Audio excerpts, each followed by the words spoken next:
Hey all. Well, we got the first race of the season, the Xfinity Series for Season 6 at Daytona. 300 miles, I believe. And we pitted when not many others did, so we're back in the pack. Let's see what we can do with it. 30 laps to go. So you can kind of scoot your way in, maybe clip the nose of the guy on the inside, but the best thing to do is to get to the inside as quick as possible. Don't try these things online, because you'll probably just end up getting wrecked by the guy you're trying to, push your way past. But it works against the AI. We got drafting partners enabled here.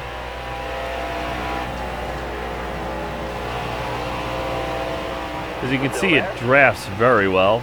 And when guys open the door for you, kind of makes things a little bit easier. Sometimes I think the AI senses your closing speed, and they kind of like let you go, which, wouldn't happen in real life. Still there? This is the same version of the truck setup, just in the Xfinity car. Same gearing and everything. Still there.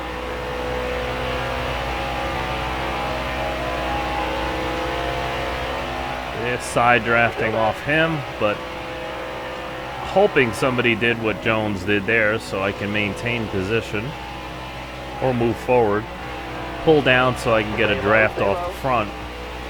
Clear high, clear high. Nobody side drafted me, that's good. I can't quite get past Jones there, but Careful. Still seems there. to like this part of the track, my car. See, I think I'm 3 wide, and it should tell me, but it doesn't. Still there. I'm not 100% on that, but Car outside. Hold the line. yeah, I was. Maybe not. Maybe Jones is just being overly aggressive. Anyway, we're up to the top 10 already. Careful. Still Top there. 5 now.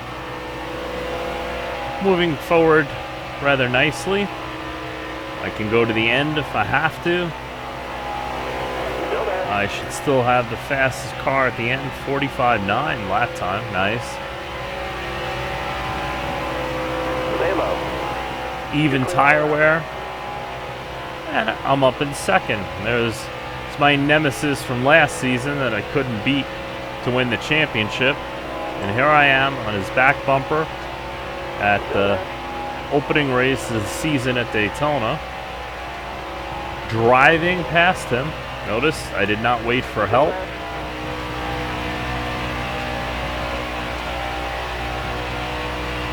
Careful. He's still hanging there. on me though.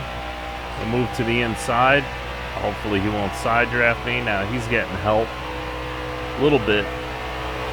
Still there. I still got a nose out front. Yeah, there he is. Still there.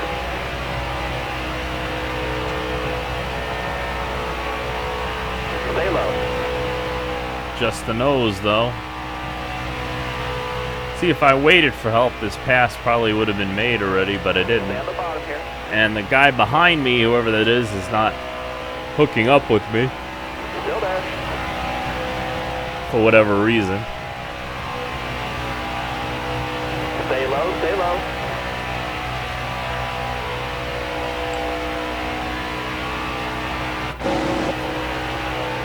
Yeah, right there.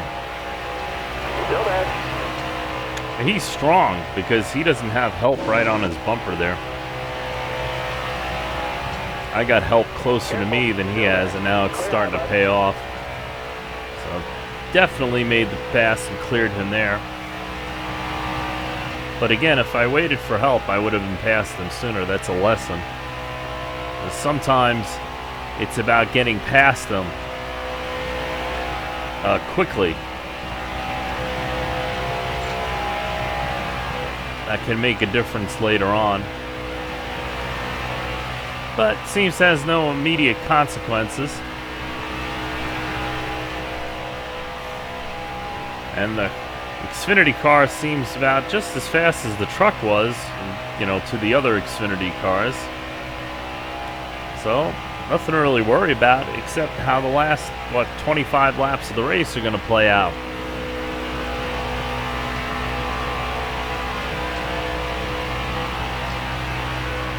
Unless we get a real late caution, and even if we do, I doubt any of the other cars would pit.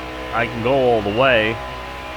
I already know that even on old tires, I'll still have the fastest car.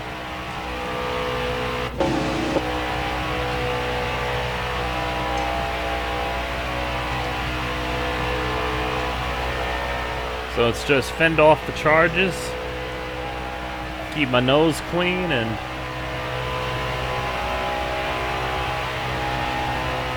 count the laps down. I know. Well, let's see, this is what NASCAR hates. NASCAR hates, you know, a dominant car because then all the fans say, oh, this is boring racing. But I mentioned it before, you know, rules that are designed to increase the intensity of the racing. More lead changes, more double wide, side-by-side racing is exactly what teams spend millions and millions of dollars to avoid. So they can be the one guy that runs away with it with no chance of anybody catching him.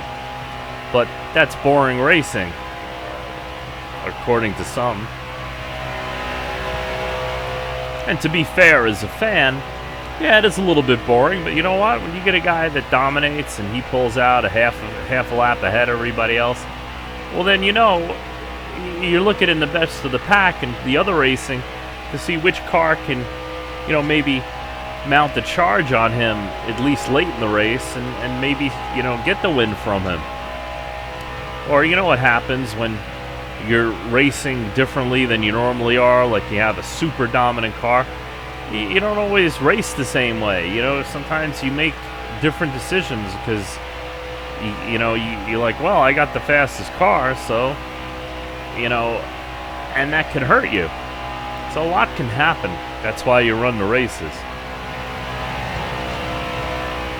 And I also learned a long time ago, I was watching Cup race, and I think it was Ernie Irvan was running away with the race. And early on in his career, he was in the Kodak car number 4, and he was like blowing everybody away. And that didn't happen so much when I started watching in the late 80s, early 90s. It happened once in a while, but Ernie Irvan, you know, they were doing some good things in that Kodak team, some technical innovations and such. And it was no surprise at this point that he did that. But then he blew up. He blew up about 3/4 through the race after leading most of it. And I didn't know because I didn't finish watching. I was taping races at that time, spending the day with my family. Oop, that was dumb. See? Almost lost it there. I didn't know that was going to happen, so that's a cool point.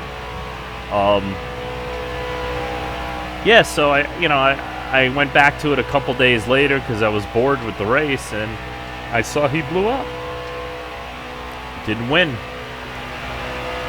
So you never know until the car checks, until you take the checkered flag.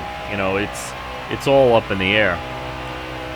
Because you are going, you know, like here I'm going 197 miles an hour. And I am driving it, you know. Speedway racing, even though I have a great setup and I can just hold the wheel, you know, when you're racing and you have guys around you, even behind me far back as they are, you know, the draft is affecting me. You know, I'm not the only one steering the car. The air is steering the car to an extent. Like when he goes outside, you know, you got to concentrate a little bit, but you do feel it. I mean, maybe because I have force feedback, you know, I'm a little bit more sensitive to it. But there's little subtleties, you know, that go on every part of a lap, even at the super speedways, when it looks like you're just taking a Sunday drive to maintain your position. to put your car in the right place at the right part of the track. You know, like here, I'm you know, instead of holding it down, I don't have to, and that's a bonus because, you know, I'm not forcing the tires, you know, too much, but I am gonna run, you know, a tenth or two slower by pulling up to the outside because I'm taking a little bit longer to go around the track, but I'm also keeping the cars closer to me, so it's little bit harder for them to get a run unless they get nose to tail and gang up on me, which in the middle of a run like this, they usually don't. It's usually when it gets down to 10 laps to go that you get the organized charges, as the AI changes, you know, into end of the race mode kind of thing. So look at that. I got green on my inside, but, you know, he's got like 2 car lengths back. They represent him as a good drafter, and he's always up front at the super speedways. And he usually is, you know, even though he might not be in a top car. You know, working the draft is just as important as having a good setup and good equipment, and that's why the super speedways tend to be a great equalizer. Yep, there he goes. See, now they're all single file behind green. So now he's getting a boost from them. I don't know how many cars are back there, I can't tell. Well, he's just got one really close to him. The other guys are, I think, a little bit too far behind to really help him. But everybody benefits from the draft, no matter what part of the track you're on, unless you're just completely out of it behind the pack.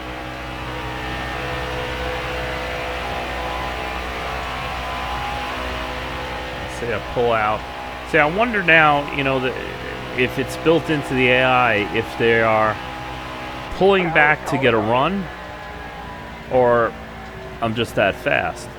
You know, I'm more inclined to believe it's the AI pulling back and doing their thing. So, since we got over 10 laps to go, or about 10 laps to go, I decide not to pit. Now, I probably would have in the past, but I see how fast the car is, and nobody else pitted. So 12 laps to go, I'm going to ride it out. I'm going to take a below 20 laps wear on the right side. And I'm going to see how good this setup is that I have revised for this race.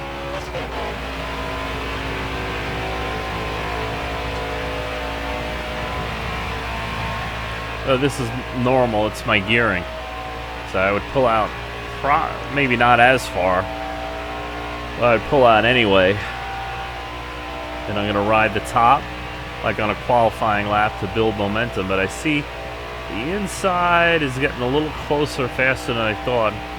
Probably because I'm on older tires and not pulling out as far. Though, still out there.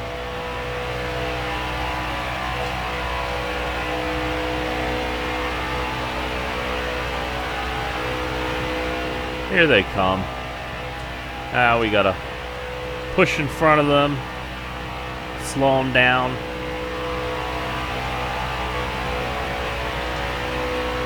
As you see, it's even tire wear from the wear indicators. It's kind of weird. I've noticed this pattern where the inside guy stays there, and then they're like double file behind him. I can't really figure the significance of why they have the AI doing that, but I've noticed that. Last 10 laps, you gotta focus.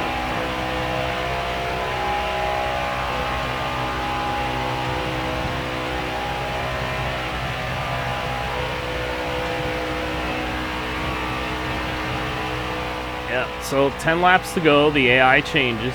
So here I'm more concerned about runs, but they're not organized. I have to get up to the second place car's bumper there, and he's the only kind of threat I have. And he's, you know, he's fairly strong.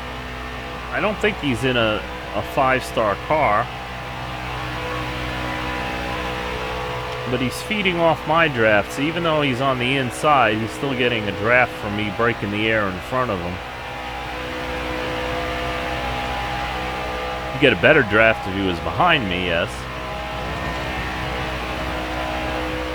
But sometimes distance over time and aero works. Because, you know, these tracks are biased to the inside, so you're going to have a little bit of an advantage running the inside anyway. Look how far back the third and fourth place cars are. I know in the mirror it looks a lot farther than it is.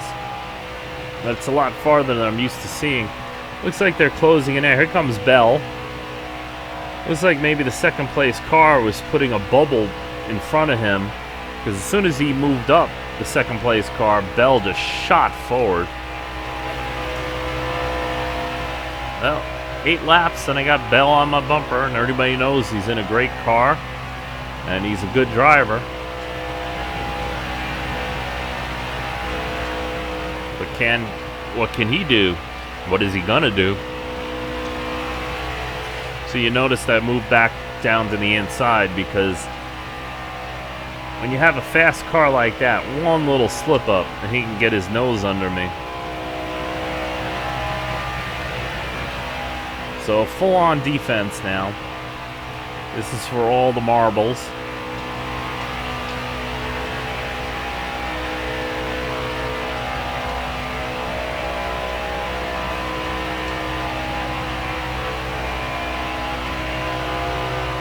And just so you guys know, I have this setup posted.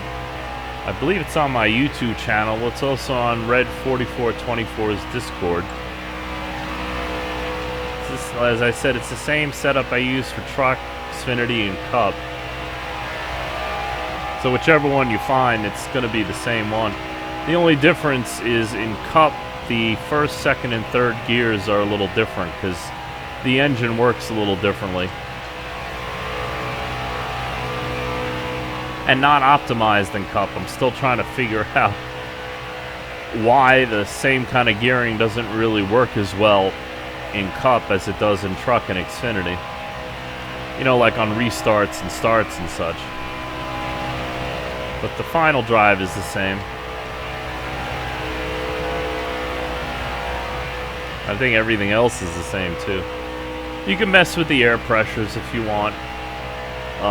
This setup, I believe, is a 55 left side, 60 right side setup, but you can run all 60. I just find at all 60 it tends to get a little bit looser than it shows here, and I don't like that on a long run. If I have to, you know, tug the wheel, you know, to avoid a wreck or a block or something, the looser it is on worn tires, the more chance you have of spinning yourself out and losing control. So I got Bell, but it's just Bell. He doesn't really have any help, which is good. It makes my life a lot easier in defending. There's only one guy really behind him. The other guy is way behind. There he comes. Got a little help. He's working my draft and getting a push from the guy behind him. Not a direct push, a bubble air push. That's still a drafting push, and it helps. I find these cars go a lot faster when they got somebody behind them. It's not just, you know, my setup. I noticed the AI cars too, they work it the same way. And online it seems to work the same way as well. Oh, Bell went up. It's somebody else. Got to figure out who it is. Because if you race the AI a lot, you kind of understand that they have different algorithms for each of the drivers. I didn't see who that was. Usually I have the leaderboard up at this point to show me, but yeah, there it goes. That's Ray Black Jr. He's not in a top car, I don't believe. I think it's a 4-star car he's got. But not as big of a threat as Bell, but still a threat. Because it is Daytona. Still, they're not as organized as usual. I'm going to pat myself on the back and say it's the setup. being that much faster than the older setups.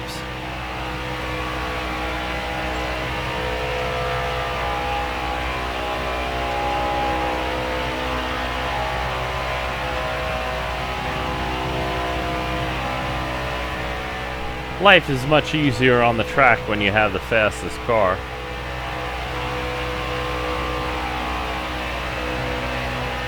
But you still have to put it where it needs to be. White flag, next time by. There we go. 2 laps. Are we going to get a charge now? Or is it just going to be Ray Black Jr. trying to get to my inside? I see Bell's running a little bit lower. AI tend to go high when they have handling issues, I noticed, or wear issues. So it's kind of easy to tell when you're coming up on a guy if he's running the high line. You can probably just go to his inside and get past him fairly easily. Because working traffic is important at all tracks. The faster you can get by slower cars, the better you're going to finish in that run anyway, or before the next pit stop. And here we are, final time around. Ray Black is hunting. Christopher Bell is reaching. But I don't think they're going to be able to catch me. I can't even get to my bumper. I like that.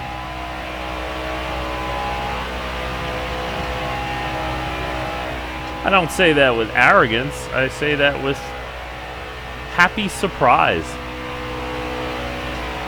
Because I've been struggling so much in Heat 4 with the different physics. At least I got one track nailed. You earned that check-in. That should mean Talladega as well, so that's 2 wins on the season. Truck and Xfinity down. Cup is up next. Remember, these are full races, so that was 250 miles in truck, 300 miles in Xfinity.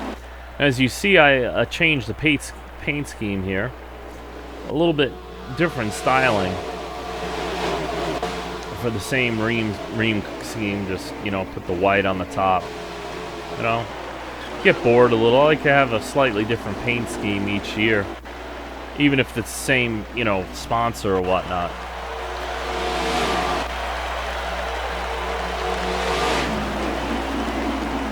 I'm not a fan of light colors, you know.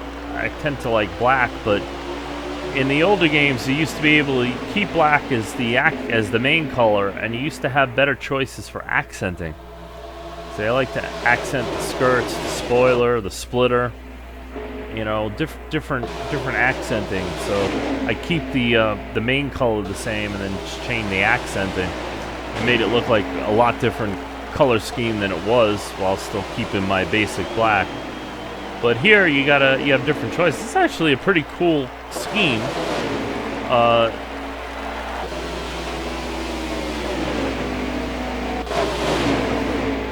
And with, you know, black, white, and red. And it was all black last year, so I figured, oh, white.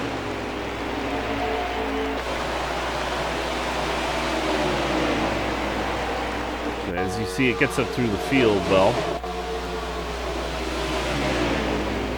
As you came with me and saw.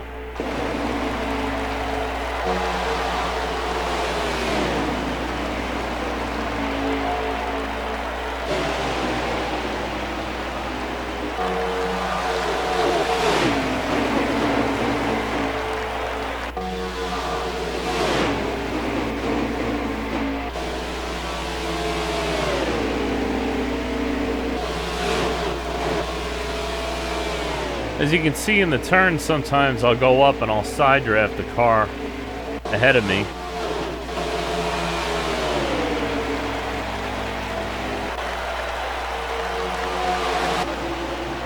So just kind of come on through. Here's where the in-car vid started. So you can see it from the outside. You got to get to the inside, which I manage.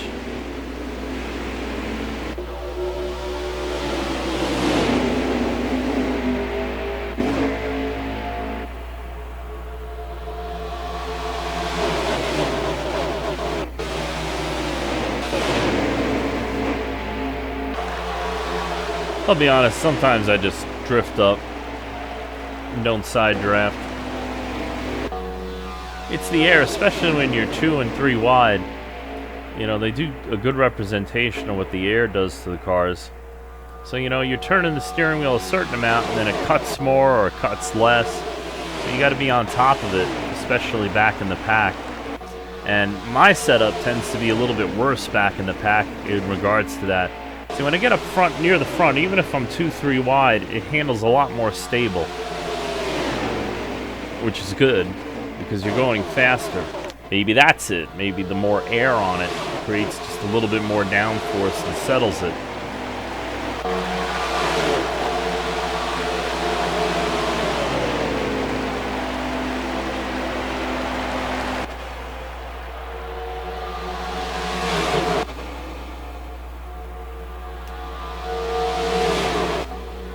Yeah, as I alluded to in the first video of the truck series, as I kind of gotten to a point where, as you'll see in the next 4 vids, where I get a little bit bored with this. It's not that I can't get faster setups at a lot of the other tracks. I just think I've gotten to the point with setups that it'd be more beneficial to start, you know, racing head-to-head online more. 45.4, nice. How many laps? 103 laps out of, what, 120? Nice. See? So, you know, I'm addicted to winning as anybody else is, but here I am, like, 105 speed rating at most of the tracks, even if I don't have a dominant car like here. And it just, you know, it's not enough. You know, I want more competition, because online 105 speed rating is like, you know, that's just like your entry level, because they're faster online. And to get my cars faster, I'm not going to really do that if I don't have to racing offline. So once you mastered the offline stuff, I definitely, if you haven't, recommend getting online. Whether you're on PC or Xbox or PS4, there is a community. The PC community is small. It's growing a little bit. We have some guys on our Discord, Red's Discord, Red4424, and they get together and they race too. Maybe not as often or on as much, because it's a much smaller community, but you know, you can find guys. There's always guys on PS4, and I believe also on Xbox. So it's cool. You know, get online and see where you stack up. Thank you for coming along for another ride. Please like, share, comment, questions, anything, and keep on rolling.